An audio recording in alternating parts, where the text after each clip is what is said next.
Un célèbre coach matrimonial a dit, et je cite, « Arrêtez de manger à loco poisson quand les hommes vous invitent. Ayez les vrais débats. » Fin de citation. Ce coach, c'était le coach Yoman Jean-François. Pour dire que, quand on vous invite là, ne pensez pas juste au ventre, ne pensez pas juste à « genre, je vais être rassasié, je vais faire emporter ». C'est le moment de poser les bases d'une relation. J'ai dit ça, je dis rien. Ça va se savoir tout à l'heure.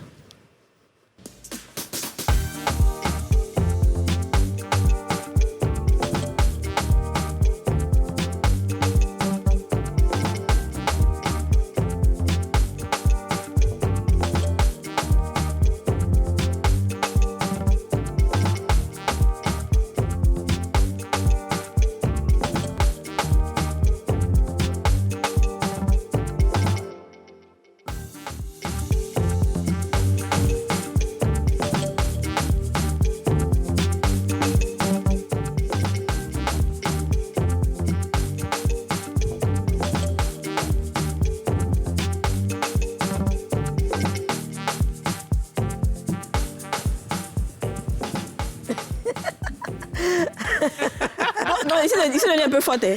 Non, mais la face d'Aurélie m'a tuée, là. Les filles, attendez, on va saluer d'abord les gens, et puis on va refaire ça, parce qu'il faut qu'on danse un peu. Bonjour à tous et bienvenue dans votre émission préférée, Les Femmes d'ici. Il est 13h05 et les femmes prennent le pouvoir, comme d'habitude. Les filles, je peux entendre un ouh! Il est 13h05, c'est l'heure des femmes. On parle de sujets, de femmes, pour des femmes, avec des femmes. Maintenant, on disait quoi pour la danse, là? J'ai l'impression que je suis une danseuse, non? Non, tu déjà. On peut mettre un peu le générique, là, un peu, pour que je danse un peu? Seigneur. Non, Kadi, c'était mieux assis. Pour honorer l'invité d'aujourd'hui, on peut faire la phase qui va avec. C'est nul. À la régie, on me dit tout ça pour ça. Alors les filles, comment ça va? Super bien. Comme d'habitude. Bien, Mago. Ben écoute, ma chérie, c'est moi qui fais le vêtement. C'est pas tellement... Oh là là. Je suis d'accord avec toi. Dans la vie, là, quand tu es humble, là, tu n'as pas la... Je t'ai dit. Il y a un gars qui dit l'humilité. L'humilité, là. C'est pas pour les gens. Les filles, aujourd'hui, on parle des bases dans une relation amoureuse. Pour vous, même, c'est quoi les bases d'une relation amoureuse? Ah, ben écoute, pour moi, les bases, c'est tout simplement le fait de poser ses limites sur des choses, donner ses principes, apprendre à respecter l'autre aussi également dans son éducation, parce que vous venez de deux cultures différentes. Donc, comment réussir à agencer ces deux cultures de telle sorte à ce que ça passe? C'est justement au début d'une relation qu'il faut en parler, parce qu'au début, on se dit, ouais, je suis amoureuse, il est amoureux, c'est doux, c'est chic. Et puis, au moment maintenant où on va venir dans le concret, se marier là, quand maintenant vous asseyez dans la même maison, là, maintenant vous voyez que vous n'êtes pas la même chose. Sinon, c'est mieux, vous allez commencer à parler de toi, tu es comment, toi, tu fais quoi, toi, tu dors comment, tu te brosses les dents comment, tout ça là, ça doit être écrit dans les bases. Voilà. Ce qu'Aurélie dit, c'est vrai, mais en même temps, on ne peut pas savoir qui on a réellement en face de soi tant qu'on n'est pas dans l'action. Pour moi, tu vas poser tes limites quand il va les dépasser. Parce que tu ne peux pas venir juste là pour dire, moi, voici mes limites, tant que la personne n'a pas posé un acte qui va au-delà de tes limites. Je ne suis pas d'accord avec ça. Moi, je ne suis pas d'accord avec ça. Mais dans une conversation, tu vas venir dire, moi ma limite, c'est quoi? Quelle est ta limite? C'est quoi ta limite? Non, tu parles pas de tes limites directement, mais tu dis voilà ce que j'aime, voilà ce que Voilà ce que j'aime, voilà ce que j'aime pas. Bon, ça aussi, ça peut être un piège, parce que quand tu as dit voilà ce que j'aime, il va pas faire. Exactement. Alors qu'en fait, là, c'était juste pour ta voix. Et puis, Non, mais moi, j'ai une copine qui a hein. une copine pendant la drague avec son gars. Il lui a dit, qu'est-ce que tu penses de la Saint-Valentin? Elle dit, oh, c'est une fête commerciale, alors qu'elle adore ça. Et lui, comme elle a dit que c'est une fête commerciale, pour lui, c'est pas ça. Faut pas fêter. Ah non, Donc, mais il ça, ne c'est- fête pas. Et ils ça, sont c'est mariés qu'il faut depuis être vrai. 10 ans. Il n'y a ça- pas Saint-Valentin. Ça et lui elle, ça fait mal l'énerve. chaque Non, jour. il faut être vrai, il faut être vrai dès le Tu vois? début. Quoi. Donc, pour moi, et les gens parlent de base dans des relations comme s'il y avait une base universelle. Pour moi, c'est au cas par cas. C'est en fonction de la personne qui est en face de toi, de ce que vous voulez, de ce que vous attendez, parce que tout le monde ne veut pas la même chose forcément. Et c'est au fil des discussions que tu commences à comprendre, à connaître la personne, à savoir qu'est-ce qu'elle aime, qu'est-ce qu'elle n'aime pas. Mais pour moi, venir s'asseoir juste pour dire oui, moi j'aime écrire avec le bic rouge, moi j'aime ci, moi j'aime ça, franchement, je trouve que ça D'accord. c'est vraiment boring en fait, Bon. pour moi. Moi, je rejoins un peu Didja, même si c'est un petit peu différent. Pour moi, les bases, c'est très important dans une relation. Mais je veux dire qu'au fur et à mesure qu'on est dans la relation, on apprend à se connaître et à savoir ce que l'autre aime, ce que l'autre n'aime pas. Maintenant, quand on parle de base, pour moi, c'est quand la relation devient de plus en plus sérieuse et qu'on sait qu'on va aller vivre ensemble. Là, on peut peut-être poser des bases. Mais dès le départ, comme ça, où c'est encore intéressant, poser encore des bases qui vont nous fatiguer. Non, moi, je pense par contre qu'il y a des sujets qu'il faut aborder pendant l'étape de la drague. Justement. Et c'est de ça qu'on va parler. Mais ce que vous dites là, moi, je ne suis pas d'accord avec ça. Mais il y a des sujets qu'il faut quand même aborder qui sont importants. Didja, ma chérie. Tu me rejoins. Non, je sais que Didja est fâchée parce que c'est elle qui doit avoir une relation bientôt. Donc, l'émission là, c'est important pour elle. Donc là, elle me rejoint en fait. On a 1 heure de temps, Didja, pour te convaincre. Voilà. D'accord? On ne faut pas te presser. On a 1 heure de temps pour ça. En attendant, on va aller voir ce qui se dit dans la ville d'Abidjan et particulièrement de la Côte d'Ivoire. On vous a posé la question, quels sont les sujets qu'il faut aborder lors d'un premier rendez-vous? Et on vous écoute.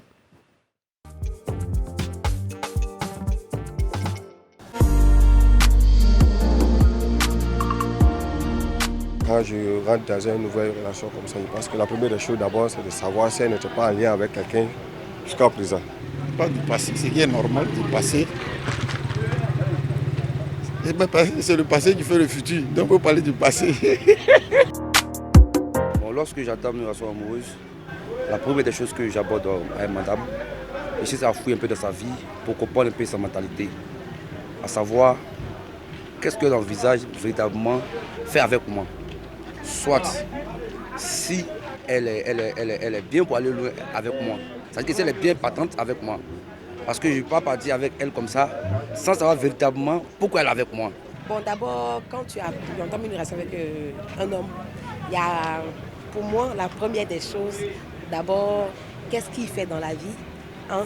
Et puis, sa famille, comment il se comporte avec la famille d'abord. S'il est fort avec moi, il n'y a pas de problème.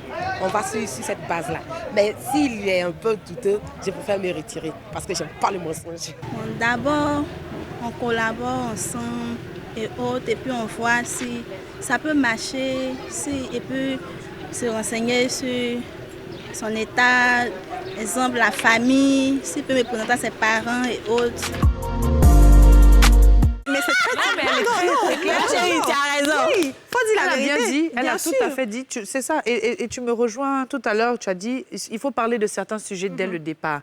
Bon, tu es là pour faire du sérieux, mais tu es là pour... Mais va te dire, tu es là pour faire du sérieux. Oui, jamais te dire, tu es là pour partir. Il faut dire la vérité. Il faut dire la vérité, ce n'est pas évident. Je sais que Ce n'est pas des rêveuses, mais quand je parle de sujets, par exemple, ce sont des habitudes. Par exemple, moi, je suis quelqu'un, je me couche tôt, vers 21h, 22h, alors que toi, tu te couches tard. Comment est-ce qu'on peut essayer d'agencer pour qu'on passe du temps ensemble? Mais ce que vous devez savoir, les filles... Ce sont des petits détails comme ça. Vous devez savoir, les filles... Il y a des questions qui sont fondamentales. Est-ce que tu te drogues? Est-ce que tu as eu des problèmes avec la justice? Il faut poser les vraies questions. Tu as déjà tué quelqu'un? Mais oui, il faut poser les vraies questions. C'est quoi l'état des têtes? Est-ce que tu as quelqu'un qui dépense beaucoup? Est-ce que tu arrives à contrôler tes finances? Mon problème ici, c'est que c'est vrai ce que vous dites, c'est bien de poser les questions comme ça. Mais la personne est libre de pouvoir dire des choses pour vous faire plaisir, juste parce qu'il veut vous avoir dans son lit. C'est le gars qui a fait la prison. S'il vient là, il va te dire, moi, il vient de net. Il n'a jamais rien fait. C'est pour ça qu'on dit la drague, c'est un processus. C'est pas en 2 jours que la drague se passe, c'est pas en 1 semaine. Ça prend du temps. Tu apprends à connaître la personne. Ça peut être ton crush mais il faut... Bon, on va en parler avec nos invités, les filles. On aura une professionnelle qui va nous éclairer très bien pour que tout le monde soit satisfait. Elle, c'est Madame Aïchata Koulibaly. Elle est médiateur et coach. Elle sera accompagnée de Lino Versace, qui est artiste chanteur. Wouh! À la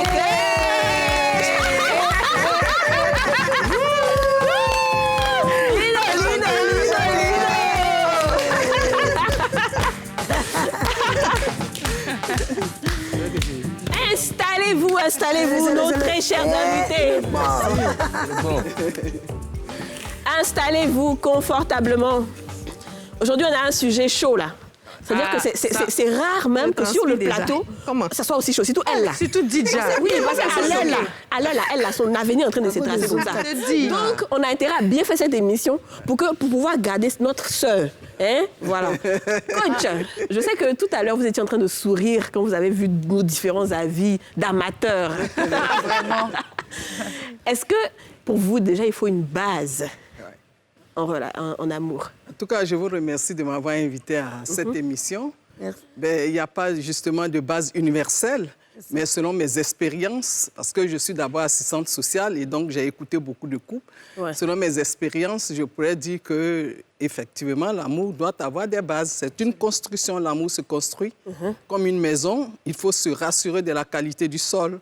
Il faut se rassurer qu'on a du bon ciment, qu'on a du sable pour faire de bonnes briques afin de construire la maison qu'on souhaite. Ouais. Donc, il faut des bases. Quand on veut construire un triangle, il faut une base. Quand on veut faire une pyramide, parce que la relation doit monter comme une pyramide, il faut une base. Ouais. Et quelles sont ces bases, justement? On va laisser Lino aller sur les bases, parce que Didja n'était pas très d'accord. Déjà, je vous remercie aussi infiniment de m'avoir invité. Je pense que, comme l'a tantôt bien dit la coach, je pense que pour qu'un arbre porte de vrais fruits, de bons fruits, il faut que les racines soient bonnes. Okay. Il faut une très bonne base. Bon, bien évidemment, il n'y a pas de règle universelle qui existe, mais je pense qu'il y a du classique. C'est-à-dire que la première fois, c'est la communication. C'est à travers une communication que tout de suite, tu peux détecter la situation ou le statut social de la personne qui est en face de toi. Et je pense que ça peut déterminer la suite de vos discussions. À partir de cet instant, le partenaire ou la partenaire peut pouvoir se prononcer.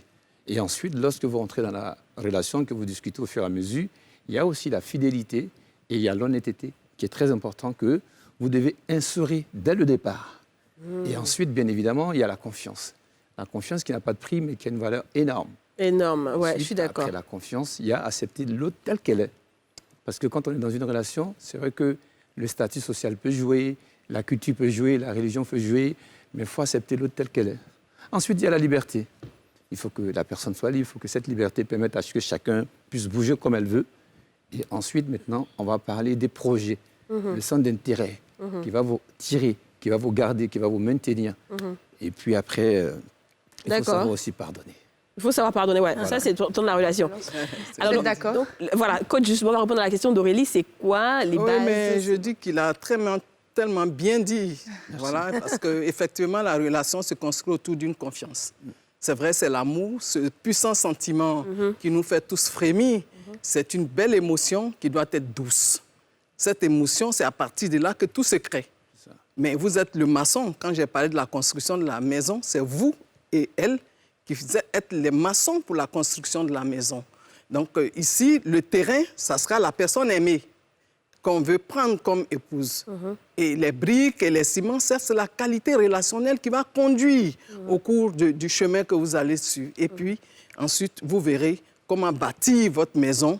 Et les pièces de la maison, on pourra l'agrandir plus tard. C'est pour ça qu'on ne peut pas tout savoir avant le mariage. Parce que l'être humain lui-même se découvre, c'est un océan. Voilà, nous découvrons nous-mêmes tous les jours jusqu'à l'infini. De quoi on parle? En tenant compte aussi de ce que la nature peut nous imposer. Parce qu'une chose est sûre, qu'on est tous tentés dans nos quotidiens. Et des circonstances de la vie peuvent aussi changer certaines choses. Donc il faut savoir aussi comment... ça dit qu'analyser, examiner et se positionner si on veut vraiment mener une relation sincère entre le couple. De quoi on parle? Parce que là, j'ai l'impression que là, on est déjà dans la relation. Oui. Mais quand on est en train d'aller vers la relation, de quoi on parle quand on se voit? Qu'est-ce qu'on se dit? Quand on se rencontre pour la première fois... Ou même quand on a plusieurs rendez-vous. Voilà, par exemple, premier rendez-vous. Vous devez savoir que chaque rendez-vous est une séance de recrutement. Oui. Je vais répéter ça. C'est comme un employeur qui reçoit coach, tu peux répéter ça, s'il te plaît? je mets le micro fort. Oui, j'étais en train de dire que chaque rencontre avec cet homme est une séance de recrutement. Point, on continue. Donc, au cours de la séance, il va évidemment poser des questions qui vont lui permettre de mieux vous découvrir. C'est pas juste pour aller manger. Non, c'est pas. Mais si vous pensez que c'est juste pour la bouffe, justement, vous allez passer à côté. Parce que quand il va rencontrer une personne qui va avoir une intelligence émotionnelle plus poussée que la vôtre, mais c'est elle qui va passer. Parce que c'est une séance de recrutement. Il va vous poser des questions dans l'objectif de vous découvrir comme un recruteur dans une entreprise parce qu'il a des besoins. L'entreprise a des besoins et donc quand il cause avec l'employé, il sait, ah, celui-là, il a du punch, il a de la motivation pour mon entreprise, c'est un meilleur vendeur, il vous recrute. C'est la même chose en amour. Mais de quoi Moi, on parle je me dis aussi que ça dépend aussi du projet de la personne. Des valeurs. Attendez, pardon, on va juste laisser Lino. Je sens que Non, en fait, moi, je dis que chaque personne a un projet. C'est-à-dire que quand on voit une personne, il y a un intérêt qui nous attire, mais il y a un projet. C'est à partir du projet que la personne elle a vis-à-vis de vous que vous pouvez savoir si la personne peut créer les conditions de discussion. Si c'est une personne qui veut juste profiter d'une fille, bon, après, ça dépend de l'expérience de la fille et tout ça. Mais quand la personne aussi peut être dotée d'un esprit un peu, on va dire, un peu négatif, parce que ça existe aussi, ces gens de personnes qui viennent, qui flattent les femmes et malheureusement, qui peuvent vous montrer tout ce dont vous voulez et puis, à la fin, malheureusement, ils profitent de vous et puis ils partent. Donc, je rejoins un peu ce qu'elle dit, mais ça dépend aussi du projet de la personne. Voilà. Comment ça dépend du projet de la personne? Moi, je parlais tout à l'heure de la construction d'une maison, que je disais que l'amour se construit. Évidemment, il faut un plan. Si la maison se construit, il faut un plan. Le plan, justement, c'est votre projet de mariage. Et qu'est-ce que vous voulez? Quel est le rêve de mariage, du type de mariage auquel vous avez rêvé vous-même? Est-ce que ces éléments-là, vous les retrouvez dans la dame avec laquelle vous discutez? Et vice-versa, d'ailleurs. Et vice-versa, évidemment, elle aussi vous découvre. Vous lui demandez, par exemple, si sa mère vit, oui, est-ce qu'elle s'occupe de sa mère? Ça vous permettra de savoir si elle peut s'occuper de la vôtre. Ainsi de suite. Voilà, c'est comme ça qu'on découvre l'autre. Est-ce que dès le début, on peut, au début d'une relation, comme je disais, on peut imposer ses principes pour dire, bon, moi, je ne fais pas ci, moi, je ne fais pas ça. Il ne faut jamais, en toute chose, que ce soit dans la relation amoureuse ou dans n'importe, même dans l'éducation de vos enfants, il ne faut jamais imposer aux autres. Il faut les amener à un cheminement de compréhension d'une situation pour qu'ils prennent leurs responsabilités et décident eux-mêmes d'appliquer vos principes qu'ils ont finalement adoptés. C'est un accompagnement. Mais si vous imposez tout ce qui est imposé... c'est très fort.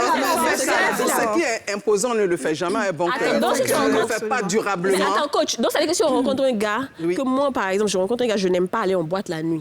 Je ne vais pas lui dire, moi, je ne veux pas aller en boîte. Je ne vais pas lui dire des choses qu'on doit laisser. Bien sûr que vous pouvez lui dire que vous n'aimez pas. Vous n'êtes jamais allé en boîte comme moi d'ailleurs. Vous n'aimez pas aller en boîte. C'est quelque chose qui se dit au lieu de vous proposer quelque chose d'autre, par exemple. Si vous n'aimez pas aller en boîte, vous allez peut-être aller au théâtre, que lui n'a jamais été au théâtre.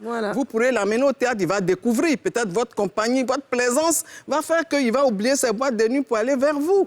Mais vous ne lui imposez pas de changement radical de façon systématique. Mais justement. L'imposition va être un peu impossible. C'est ça, parce que vous dites est tellement vrai. C'est ce que j'essaie de dire depuis tout à l'heure, mais j'écoute les uns et les autres. Je connais un jeune homme qui est sorti avec une jeune fille et ils sont restés ensemble très longtemps. Ils ont fait 1 an. Mais c'était tellement intéressant qu'au bout d'1 an, la fille s'est rendue compte qu'en fait, elle n'était pas seule dans la vie du monsieur, mais le monsieur était quelque part, il avait une autre vie, il avait une famille, mais ailleurs. Et la fille n'a pas vu ça venir. Pourquoi? Parce qu'elle a tellement imposé, elle a tellement mis ses bases, elle s'est tellement mise en avant que le gars, et quand on a posé des questions au gars, lors de la réunion de famille, il dit, mais c'est ce qu'elle veut. Donc moi, je veux d'elle. Donc je l'ai laissé rêver. Qu'est-ce que cette femme demande? Mariage, respect, ne pas la tromper. En tout cas, au moins, elle ne savait pas que je la trompais. Mais comme je voulais tellement d'elle, j'étais obligée de lui mentir. Mais pendant 1 an, à force de penser qu'elle a une forte personnalité, qu'elle peut s'imposer, qu'elle peut imposer ses trucs, le monsieur dit d'accord, vas-y. Mais il a abusé, puis il est parti. Non, mais ça, c'est trop. Je pense que c'est aléatoire. Lino, est-ce que c'est des cas qui arrivent? Effectivement, c'est des cas qui arrivent, mais c'est ça. C'est malhonnête, c'est une expérience. Mais comment on empêche ça? Non, je rejoins la coach qui dit que... Je rejoins la coach qui dit qu'il ne faut pas imposer. Il faut la patience. Il faut laisser le temps de Même si vous êtes les filles, s'il vous plaît, Aurélie, attends, même si on est patiente, on va aller avec Lino, s'il vous plaît. Les filles, s'il vous plaît. C'est pour ça, tout à l'heure, je parlais du projet. En parlant du projet, je parlais de l'intention de l'homme. Donc, elle vient de me rejoindre en disant que cette personne-là, ce monsieur en question, voulait physiquement abuser de cette femme. Donc, la femme, elle a imposé un certain nombre de choses. Lui s'est donné tous les moyens qu'il fallait pour avoir cette femme. Au final, elle se rend compte que le monsieur a une autre vie de famille. Donc, il y a aussi la responsabilité de ce monsieur quand il vient avec ses intentions. Bon, on ne peut pas tout de suite déterminer les intentions, mais je pense qu'avec le peu d'expérience de certains, dans les échanges, on peut comprendre plus ou moins on a affaire à quel genre de personne. Dans un cas pareil, qu'est-ce qu'elle aurait dû faire au début? Merci. cette dame-là. Oui. Mais il faut clarifier les choses. Parce qu'elle s'est contentée de ce qu'elle voit. Il n'existait pas avant dans sa vie. Non. Et puis, il est arrivé un matin et ils se sont imposés eux-mêmes de vivre ensemble. C'est eux deux qui se sont imposés de vivre ensemble. Mais elle n'a pas cherché à le découvrir. En réalité, comment vraiment découvrir quelqu'un quand on sait que souvent, il y a des personnes qui sont quand même très, très fortes dans la manipulation? Oui, quoi que vous fassiez, évidemment, quoi que vous fassiez, quelle que soit votre intelligence, vous pouvez toujours tomber sur quelqu'un qui est un roublard, comme on le dit. On peut toujours tomber sur des roublards. Mais je pense... Et puis, il y a des incohérences aussi, souvent, dans les propos, dans les comportements. Vous savez, effectivement. Quand tu es avec une personne, je pense qu'aujourd'hui, vous le savez tous bien, le téléphone peut déterminer si c'est une personne qui a quelque chose à cacher ou pas. Parce que quand on parle de confiance, on ne demande pas à l'homme ou à la femme de regarder le téléphone de la femme, de l'homme par exemple. Mais lorsque l'homme, à chaque fois quand il doit aller dans les endroits, ça dit que des différentes pièces de la maison, il part avec son téléphone. Ou bien il tourne son téléphone comme ça, l'écran est renversé. L'écran est toujours renversé, ça veut dire qu'il y a quelque chose de bizarre. Ce que je voudrais vous dire, c'est que nous tous, nous vivons avec des défauts. Oui. Voilà. Nous tous vivons avec des défauts et je pense que Dieu même n'a pas voulu faire une personne parfaite, ça n'existe pas. Si vous cherchez un homme parfait, vous n'en trouverez jamais. Si vous voulez une femme parfaite, vous ne le trouverez jamais. Mais aucun de nous n'est parfait, voilà, mais on accepte les gens tels qu'ils sont. Il faut l'accepter tel qu'il est. On n'a pas encore répondu. On n'a pas encore répondu à ma question. Attends, on va laisser DJ. S'il vous plaît, les filles. Voilà. Silence. Sérieusement, je suis dépassée, quoi. Je comprends pas.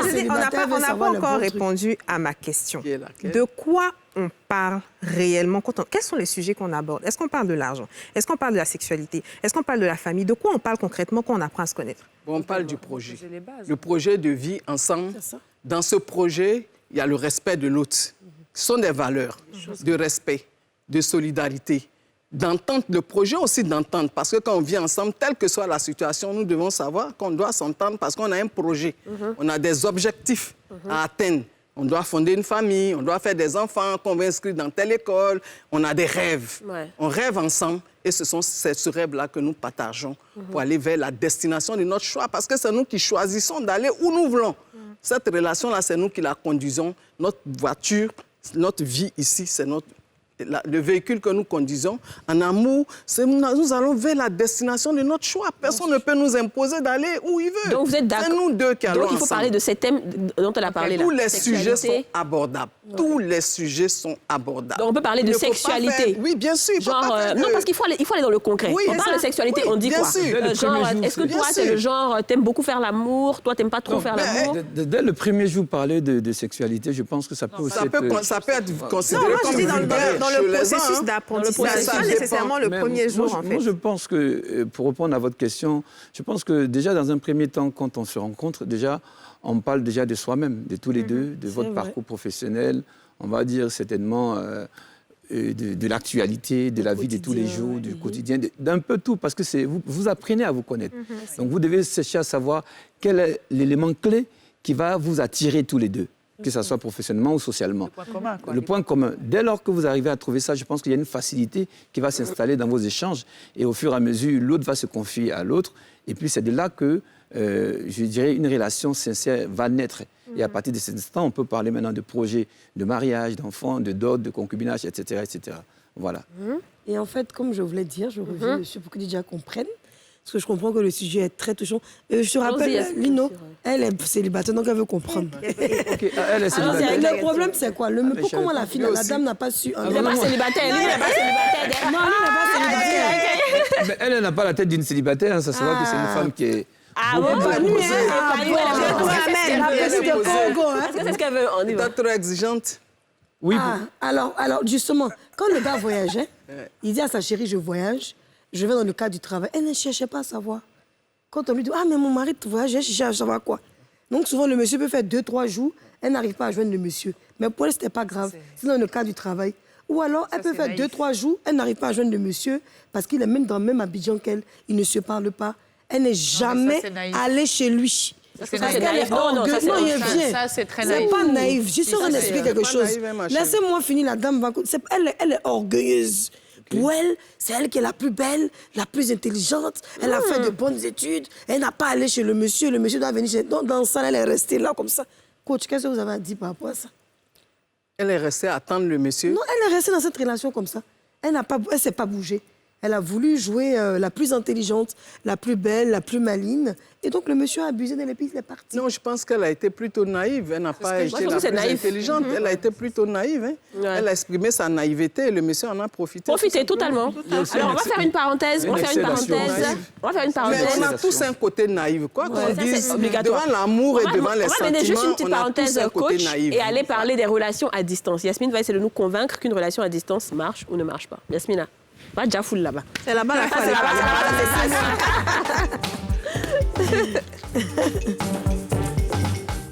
Alors, relation à distance, oui, moi j'y crois. La relation à distance existe. On rencontre quelqu'un sur Facebook ou sur un réseau et cette personne est tout le temps dans notre quotidien. On s'écrit, on se parle, on est souvent en train de s'appeler par vidéo. Mais attention, il ne faut pas tout de suite montrer son corps et se dénuder et se dévaloriser. Il faut garder son respect. Il faut savoir se mettre en valeur. Il faut apprendre à connaître la personne. Il faut connaître le quotidien de cette dernière. S'envoyer des SMS, s'envoyer des petites vidéos câlines, mais gentilles, toujours dans le respect. Oui, il est possible, fort possible, que cette personne devienne l'homme de votre vie. Il est possible que cet homme puisse venir changer votre quotidien. Et moi, je crois vraiment que cette relation puisse exister. La relation à distance, n'hésitez pas les filles, vous pouvez rencontrer l'âme sœur. Alors n'écoutez pas les autres qui disent que ça n'existe pas ou que ce n'est pas possible. Pour moi, Yasmine Reda, c'est possible. Yasmine, on peut pas applaudir ça. Ah d'accord. Est-ce que tu n'aimes pas C'est les bien. relations? Ouais. Ah d'accord. Alors, on est dans la controverse là aujourd'hui. Alors, là, coach et Lino, vous avez entendu, Yasmine a essayé de nous convaincre qu'une relation à distance marche. On a le droit de dire non, ce qu'elle a dit est vrai. Je suis pas convaincue du tout. Convaincue ou pas? Est-ce que tu as convaincu Didja? Non, Pourquoi?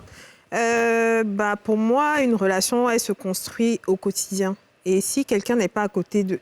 Peut-être si vous avez commencé la relation physique, c'est-à-dire vous étiez dans la même ville et que la personne est partie, et qu'il y a une fin à cette relation à distance, c'est-à-dire que je pars pour 1 an ou pour 6 mois et je reviens, OK, ça peut marcher. Mais rencontrer quelqu'un qui vit à 10 000 km et je suis ici et faire...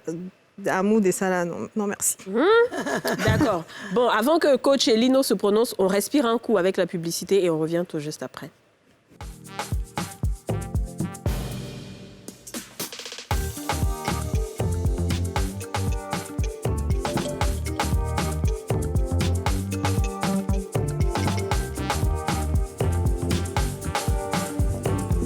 Il nous faut des tas danser un peu pour nous. Ah. J'adore notre son là. Yes, I. Quand on est assis là, on danse bien. Oui. J'adore, le son, il est super, il est super. C'est vrai? Ouais, bien sûr. Merci. C'est très bon. De retour sur le plateau des femmes d'ici, je parlais tout à l'heure avec notre invité Lino qui dit que notre générique est super, n'est-ce pas? Bah oui. Super. Merci à NCI, c'est comme ça, il n'y a que des belles choses ici. Aujourd'hui, on parle des bases en amour et nous sommes avec Aïchata Koulibaly qui est médiateur et coach. Nous sommes aussi avec Lino Versace, artiste, chanteur. Alors, je vais revenir rapidement sur ce que, juste avant la pub, Yasmina a essayé de nous convaincre qu'une relation à distance marche. Elle y croit. Didja n'est pas d'accord. Ouais. Et Aïchata? Oui, moi, je pense qu'il y a des gens qui vivent des relations distancielles qui fonctionnent bien. Et il y en a qui vivent des relations en présentiel qui ne fonctionnent pas bien. Tout. Donc, tout dépend.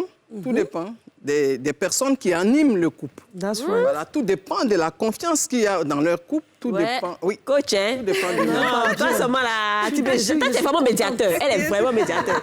Et Lino? Non, je pense qu'une relation à distance aussi peut marcher dès lors que, c'est-à-dire que c'est suivi d'un projet. C'est ça. Voilà, c'est suivi d'un projet. Ce projet-là peut maintenir, peut permettre à ce que les deux personnes vraiment vont accepter, vont patienter à ce qu'ils puissent vraiment se voir et peut-être vivre ensemble s'il y a réellement un projet. Mais il y a souvent, le physique, le quotidien aussi important de partager ces moments avec la personne. Et à un moment donné, je veux dire que il y a un besoin naturel de l'être humain. Donc cette distance aussi peut aussi détruire ça aussi. Ouais. Et ça dépend aussi de l'environnement dans lequel les deux personnes vivent. Les deux personnes évoluent, ouais. Voilà, parce que dès lors que vous êtes dans une distance où, au cas où vous êtes une fille, vous avez vos copines qui aiment sortir, qui aiment aller en boîte, franchement, c'est galère. Vous êtes tenté. C'est galère. Vice-versa aussi pour l'homme. Non, je pense que je suis d'accord. Voilà. Moi aussi, je ne suis pas très pour. Je pense qu'Aurélie non plus. Ouais, moi, franchement, la relation à distance, c'est très difficile. Ce n'est pas impossible, mais c'est très difficile. Il faut énormément de communication. Ouais, c'est ça. Beaucoup de confiance. Et comme on l'a dit, avoir décidé au préalable d'aboutir à un projet final, c'est-à-dire de se retrouver, c'est ça. Et puis de continuer la vie ensemble. Mais si c'est une relation, comme on dit, à distance, où on ne sait pas vraiment quand est-ce que l'autre revient, quand est-ce que l'autre doit partir rejoindre l'un ou l'autre, c'est compliqué. C'est fatigant. C'est sûr que ça doit être dû à des contraintes. On choisit ça, c'est qu'on est devant les c'est ce que je voulais dire. On ferme la parenthèse des relations à distance et on va dans le sans tabou. Les hommes qui ont peur des femmes intellectuelles. Ça existe, vous en connaissez. On en parle dans le sans tabou. Le coach dit oui. Alors, coach, justement, je vais commencer par toi. Il y a beaucoup d'hommes qui sont peur, qui sont terrifiés par les femmes intelligentes. Ouais. On en parle dans le sans tabou, sans faux fuyant. On dit haut et fort ce que les gens pensent tout bas. Dis-nous. D'accord. Bien, je vous remercie. Je pense tout simplement qu'une femme intelligente est une opportunité. C'est une opportunité parce que vous avez la chance, vous êtes convaincu d'avoir des enfants intelligents. Et une femme intelligente, c'est le meilleur accompagnateur. Vous en trouverez aussi bien dans les marchés, aussi bien dans les bureaux, aussi bien parmi les intellectuels, parce qu'être intellectuel et être intelligent sont deux choses différentes. L'intelligence intellectuelle, il y a le quotient intellectuel et il y a le quotient émotionnel.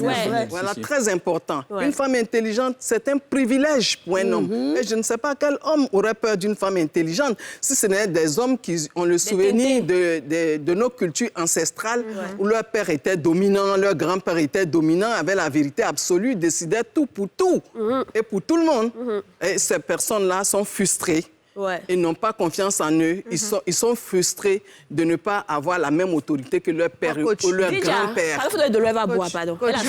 Moi, je il faut huiler un peu ta gorge. Ils sont frustrés de ne pas avoir l'autorité de leur grand-père et de leur père. Alors, ces hommes-là ont peur des femmes intelligentes. Sinon, c'est une opportunité. Il y a une autre raison aussi, c'est que les femmes voient tellement clair. Quand on est intelligente, on voit trop clair dans leur jeu. Souvent, là, on fait semblant de ne pas savoir. Sinon, on voit tellement clair. Ils disent que c'est les femmes je n'en dis qu'on vient pas. Voilà. Les femmes je n'en dis qu'on vient pas.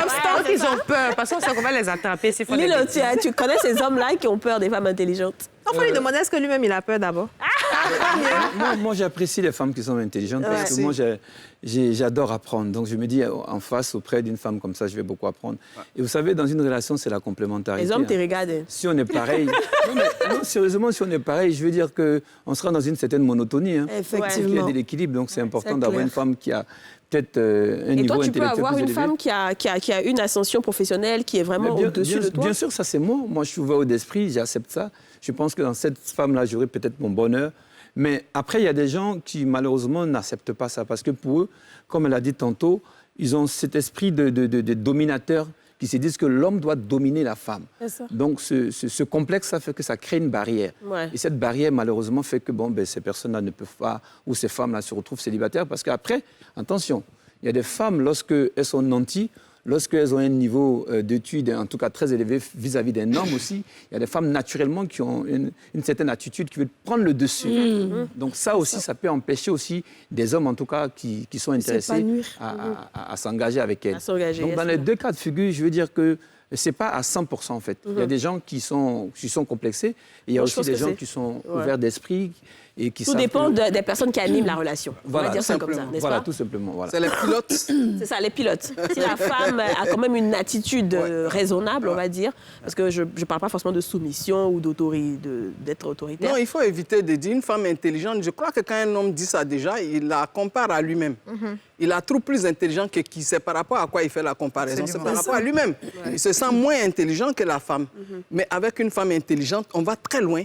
Par contre, avec une femme moins intelligente, on va vite. On va pas loin. On va reprendre coach. On regarde les citations ici. Vous avez vu, coach Yoma, il a dit une citation. Arrêtez de manger à l'eau poisson. Et les vrais débats. Donc ça, ce sera ta citation. Il faut rappeler, s'il te plaît. Avec une femme intelligente, on va loin. Et avec une femme moins intelligente, on va vite. Mais pas loin. Alors moi, ce que je retiens de la coach, et ça me touche, c'est qu'une femme intelligente n'est pas forcément une femme très intellectuelle. Donc c'est de ça que je parlais tout à l'heure dans la première histoire. Les femmes intellectuelles, des fois, ont un petit peu trop cet égo. Mais elle parle de femmes intelligentes. Elle dit même au marché, on trouve des femmes intelligentes. Au champ également. Voilà, toutes les femmes qui nous regardent, ne sont pas forcément des femmes intellectuelles aujourd'hui, mais elles adorent cette émission parce qu'elles apprennent beaucoup. On a aussi des femmes intellectuelles, mais toutes ne sont pas intelligentes. Et l'intelligence, comme je dis, c'est comme elle le dit, c'est l'homme par rapport à lui-même, qui trouve que, on dirait que ma femme, à chaque fois, elle résout les problèmes. Hein. Elle est trop intelligente. Hein. Ou bien à chaque fois, elle a de nouveaux projets pour changer un peu le rythme de vie, donc elle est trop intelligente. Donc, il ne faudrait pas qu'on se sente complexé. Moi, pour moi, toutes les femmes sont intelligentes. Donc, on n'a pas besoin d'être très intellectuel pour se dire être une femme intelligente. Donc, je veux qu'on retienne ça. Mais c'est clair que l'être humain est une construction parfaite de Dieu. Dieu, c'est une construction réussie de Dieu. Nous sommes tous intelligents et l'intelligence se trouve enfouie en nous. D'autres, on se trouve dans les milieux où ils ont la capacité d'extérioriser plus facilement leur intelligence que d'autres, mais il n'y a pas de personnes bêtes. Il n'y a pas de personnes bêtes. Allons-y justement avec les femmes. Il faut mettre des gens à leur place, tout simplement. Il y a des gens qui ne sont pas à leur place et ils ne se pas exprimer leur intelligence. Alors, parlons des femmes intelligentes. On va aller à la découverte d'une Lady Boss, la Lady Boss du jour. Elle s'appelle Tagagno Coulibaly. Elle est créatrice de marques de vêtements africains. On va découvrir cette grande dame intelligente.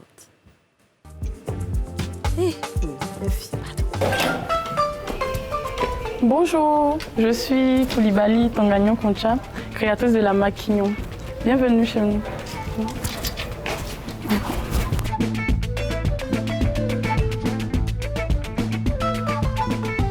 Il faut dire que moi-même j'étais mannequin photo et depuis toujours je savais que je devais créer ma marque de vêtements.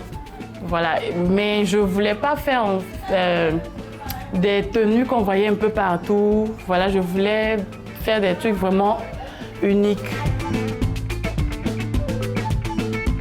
J'avais un pagne baoulé que j'ai décidé de coudre en fait dans un modèle qu'un homme peut porter et en même temps une femme peut porter, un boubou en fait, parce que moi mon style n'est pas, j'ai un côté un peu petit garçon.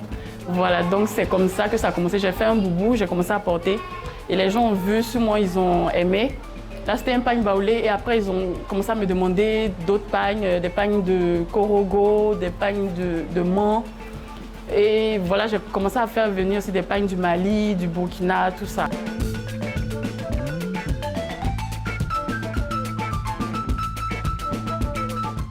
Déjà, c'est pour me démarquer des autres et je veux aussi valoriser la culture.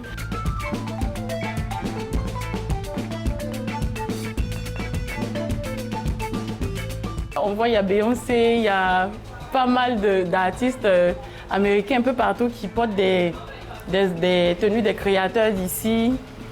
C'est vraiment bien, c'est bien. Avec les pagnes traditionnelles, les gens n'avaient jamais vu ce côté-là, ce côté moderne. Voilà, c'est vrai que les pagnes traditionnelles, les kitas ne sont jamais vraiment coupées. C'est vrai que pour des cérémonies, il y a des femmes qui confectionnent, qui font des robes vraiment... c'est pas des trucs qu'on peut porter pour partir un peu partout, en fait. Voilà. Mais ces cardigans-là, c'est rapide, c'est facile à porter. Mes objectifs, c'est d'avoir des boutiques Kignon un peu partout. L'autre objectif, en fait, c'est de regrouper plusieurs tisserands, en fait. Voilà. Créer, en fait, une école où on va apprendre aux enfants à tisser. Pendant les vacances, ils apprennent à tisser. Ouais. Wow. Oh, c'est trop beau. C'est bien. C'est vraiment bien. Aïchata qui dit waouh. Ouais. C'est original. Ça t'inspire quoi quand tu vois ça? Je vais m'en coudre moi-même. Ah ouais? Coulibaly, elle va nous aider. Je vais aller chercher à mon prochain voyage à Korogo. Ben voilà. Elle a dit, ça va où? À Korogo. C'est chez vous là-bas. C'est très original parce qu'on n'a pas l'habitude de voir. On a plein de couturières qui utilisent le wax, etc. Mais utiliser ce type de tissu, ça valorise même la créativité, la culture. Exactement. C'est la promotion de la culture africaine, de nos richesses. En plus, c'est local et... On on a l'air d'un combat culturel, donc il est très important pour nous d'inculquer nos valeurs, de les Et puis les autres de l'extérieur viennent, elle a dit tout à l'heure, il y a des Beyoncé et autres qui s'habillent aujourd'hui avec des tenues venues d'Afrique, parce que c'est ça, c'est ici qu'il y a la richesse. C'est ça. En tout cas, je vous félicite déjà pour tous ces coussins colorés. Merci. C'est une compagnie de chez nous et c'est beau, hein, c'est magistral. Et justement, avec ce compliment-là, on va partir à la pub, le temps de digérer. Peut-être nous, quand on nous fait un compliment, on rougit en même temps. Donc on va aller à la pub et puis on se retrouve tout juste après.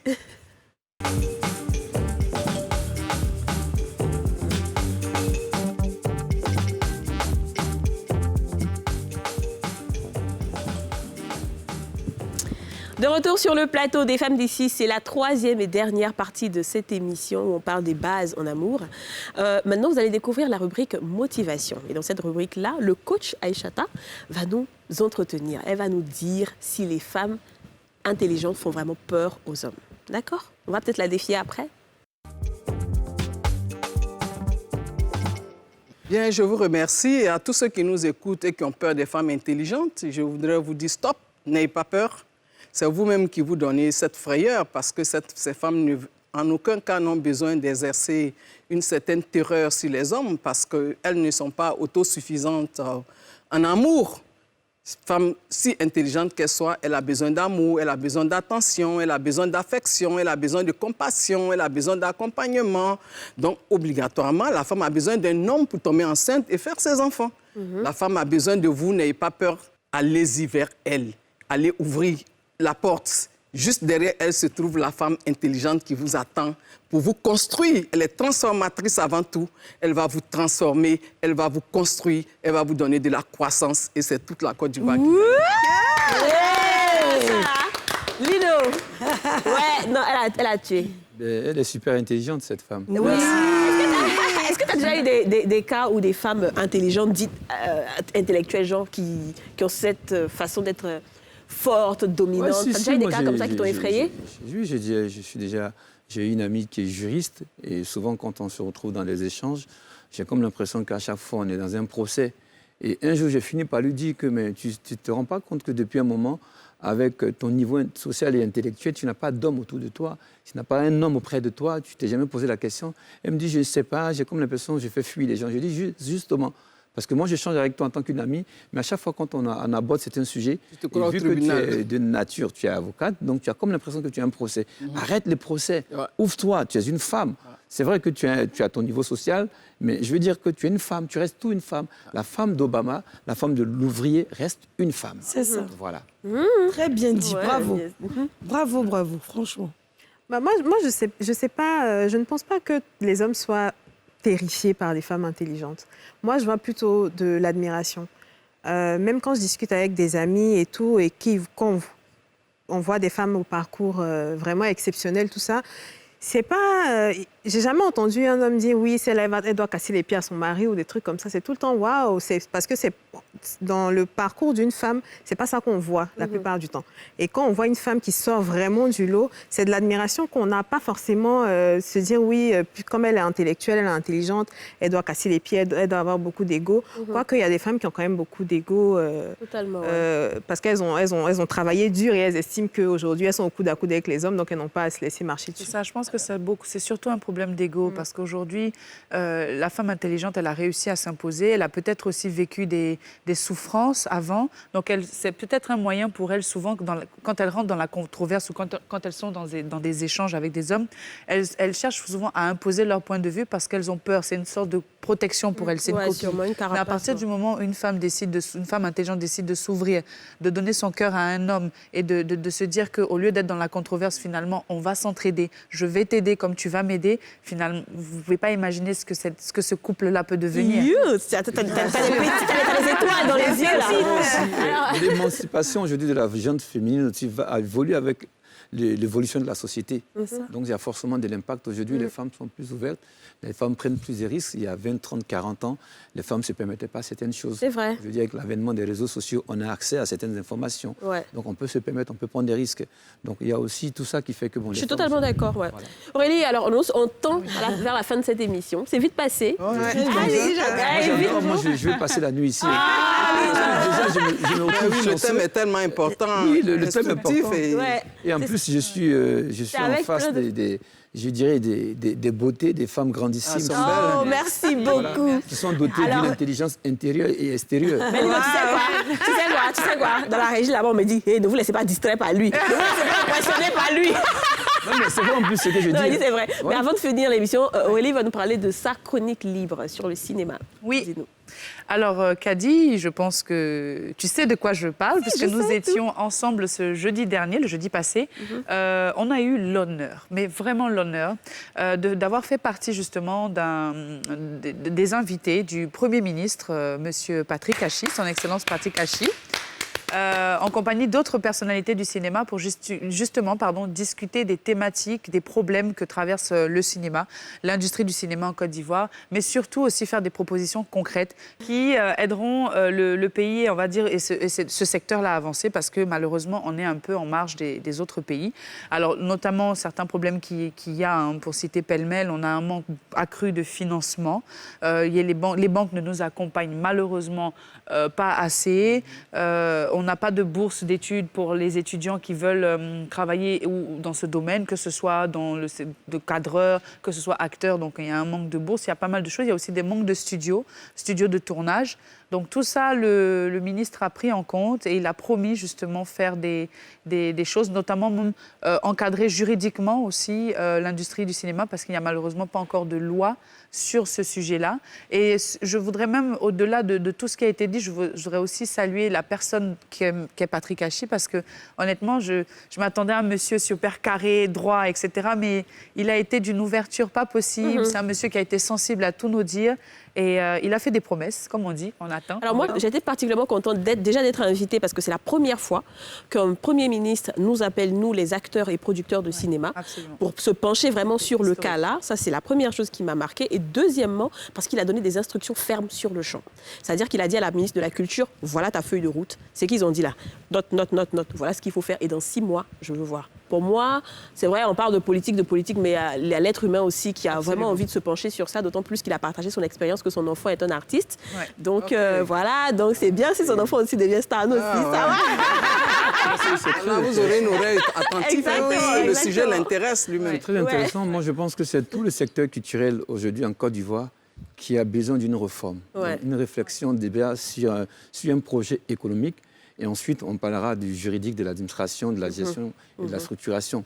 Parce qu'aujourd'hui, on constate que la Côte d'Ivoire est la plaque tournante de la culture, de la musique. Absolument. Et puis, des artistes ou des acteurs de notre culture ne sont pas nantis, n'ont pas une vie, en tout cas. Donc, je pense que c'est un système. C'est ça. Et on salue, je profite de cette occasion pour saluer le Premier ministre qui accepte de vous rencontrer, parce que c'est déjà une première base. C'est historique. C'est historique. Vous rencontrer, vous écouter, le mettre en exécution, je pense que c'est un processus qui va prendre du temps. C'est un processus. Mais le plus important, c'est la rencontre déjà. On croise les doigts, Inch'Allah. En attendant, on a reçu un défi, comme souvent on reçoit des défis. Lino, justement, tu pourras nous en laisser un défi, ce que tu n'aimes pas chez les femmes.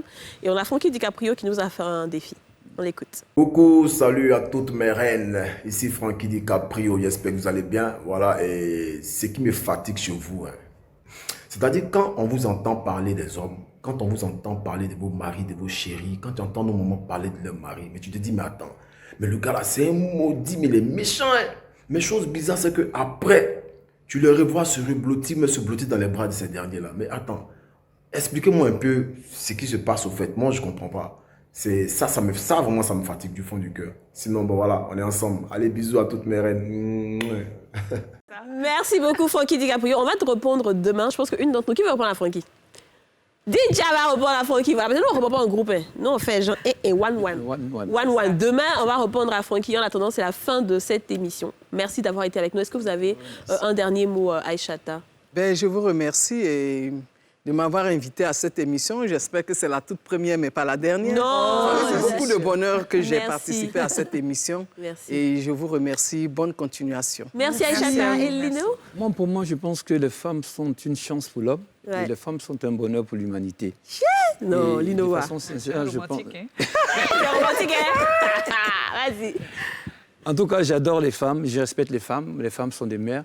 Et je tiens de façon personnelle, en tout cas, à vous remercier, à vous féliciter pour tout ce que vous faites, la tendresse, l'amour, la patience que vous avez pour les hommes. Et je pense que vous méritez, en tout cas, tous les jours qu'on vous dise qu'on vous aime. Merci, nous aussi on vous aime. On attend ton défi quand même. Allez, c'est la fin de cette émission. On se retrouve demain à 13h05 sur le numéro 204 du Bouquet Canal et en live. Si vous n'êtes pas dans un pays où il y a le Bouquet Canal, vous mettez juste Facebook et vous allez à 13h05 suivre le live. Bisous, bisous. C'était un plaisir d'être en votre compagnie. Mouah, mouah, mouah, mouah, mouah, mouah.